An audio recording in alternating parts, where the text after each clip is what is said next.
Hello YouTube world, my name is Nicholas Montes and you're watching my YouTube channel, The Teenage Movie Critic. And welcome back to another YouTube channel, everybody. I'm so excited to have you all back here together again.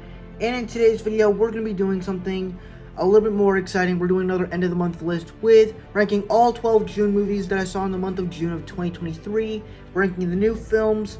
And so let's go ahead and get started with this list.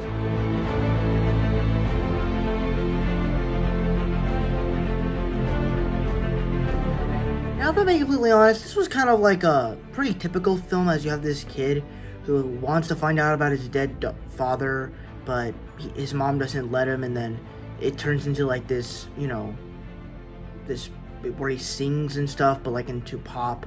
It's fine. The singing is okay. Most of the thing just kind of seems cheesy at times. I thought it was kind of okay. It was alright.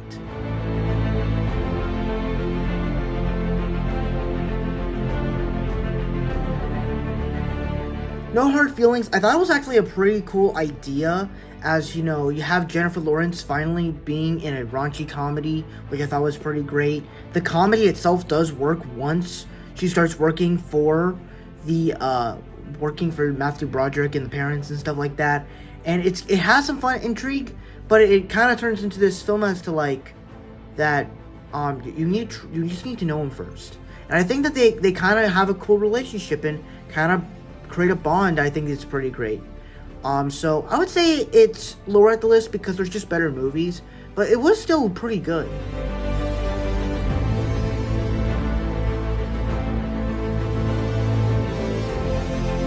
Now this one I thought was a pretty generic film. It stars, of course, Gabrielle Union is of course beautiful as ever, but even her beautifulness cannot exactly help this movie.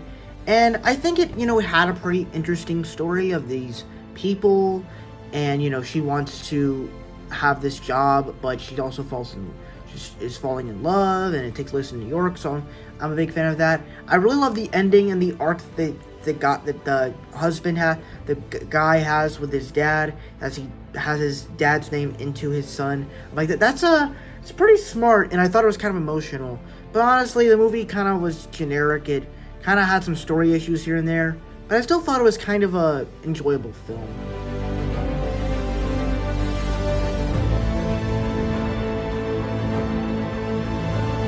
Now, as we finally have the sequel to Extraction that we waited for 3 years, I can definitely say the sequel is pretty good.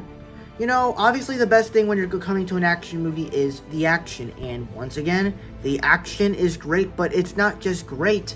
They really expand on it, where they kind of make it realistic, but they also do new and weird and greater things with it.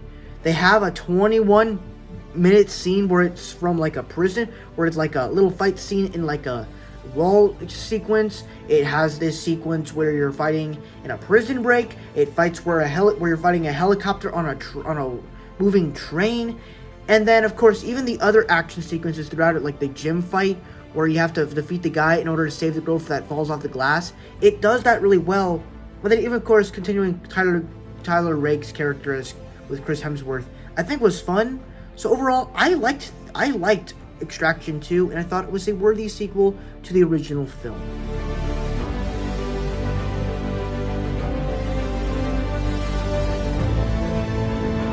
Everybody is hating on The Flash. Honestly, I don't really understand why. It is a basic movie, and I feel like it's not even just part of that as to why everybody doesn't like it. Is because the VFX are bad, and the fact that it's meant to be like that's crazy. But there are cool things in it, like the Flash goes on a pretty interesting arc. The usage of Batman in this film, whether it's Ben Affleck or Michael Keaton, it's great. And this is probably some of the best Batman action we've gotten since Batman v Superman from 2016. So we haven't really gotten any live action Batman action since 7 years ago. So it's pretty wild since then. The story here works. It's a nice change of pace to do with the Flashpoint story. So I thought it worked. It's definitely one of the better DCEU films. And I also don't get how this movie resets the whole DCEU. But I still thought it was a good movie.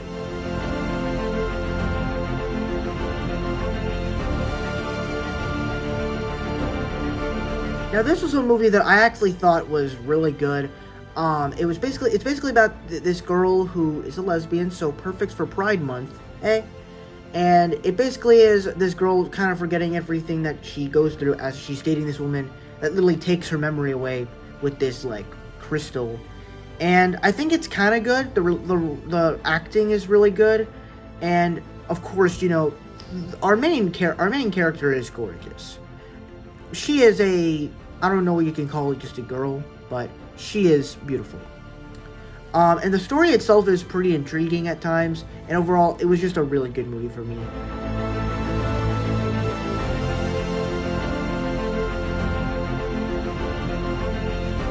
Now, as someone that knows the Stan Lee story and his story of behind comics and what made him famous for Marvel, I of course knew most about this stuff, but I can't lie that it was still fun to see a documentary on Stan Lee, but also did some new things with it, as it kind of had this like play area of people building of these buildings in New York, and what would that look like if they actually showed that in little toy stuff. I thought that was really inventive, and the fact that you like took certain scenes from his past interviews when he was alive, I thought was kind of cool.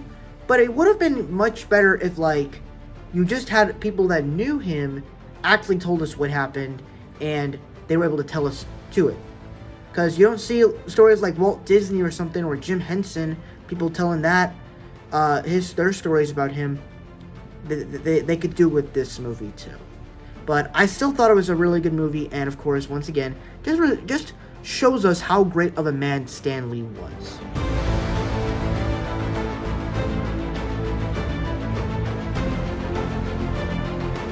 Now, Nimona was easily the biggest surprise for me this month. I thought it was so clever, the animation was really good, the character of Nimona was fantastic, the world in it was great, and it had a story that I was really intrigued by. And that's the thing about Netflix animated films, is that they're actually really good.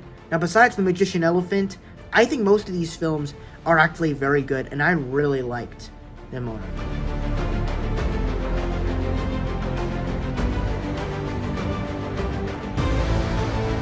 The latest Pixar film has finally come out, and I have to say I was definitely won over by this next movie.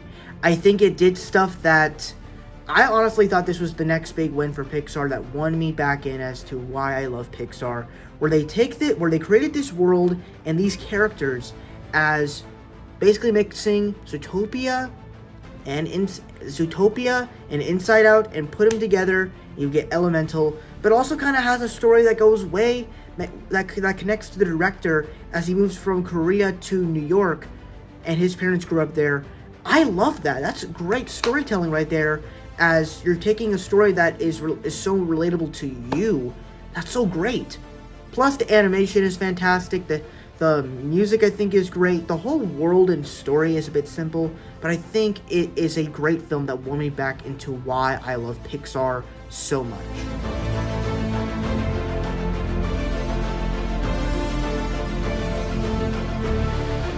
So this is actually a film that I actually saw last week, and it's basically a movie that takes place like 5 years after the Civil War, and Letitia Wright is pretending to be like a man to get some info on some things, and I think as she's like surviving the westerns out there, and I think it's a pretty cool story and explores her character. This is like, I would say, outside of the Sing 2 and the Black Panther films, this is definitely one of her best performances, and I honestly thought this was a great film of hers, so I really dug it.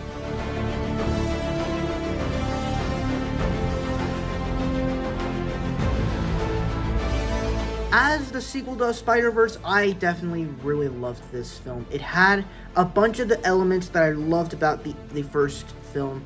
But of course, I thought the animation was fantastic, as it just does so many great things. And I think what makes it great is that you're able to communicate emotions, but also show us these new worlds with these animation styles, and do so many creative things where it feels like it's drawn by different actors, as drawn by different people, as the characters are drawn by different people as well, and it just looks so unique. The story is pretty good, as the whole movie is about him trying to adapt and find people to be with, and he does, and they reject him because he's an anomaly and a mistake.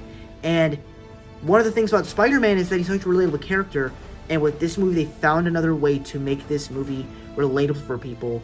And I can kind of understand why people say it's the best movie of all time. I can't say that. I would say Spider-Verse is definitely one of those. But I'm excited for Beyond the Spider-Verse. Can't wait to see when it's coming out. I love Across the Spider-Verse. Has a couple issues, but I still love it.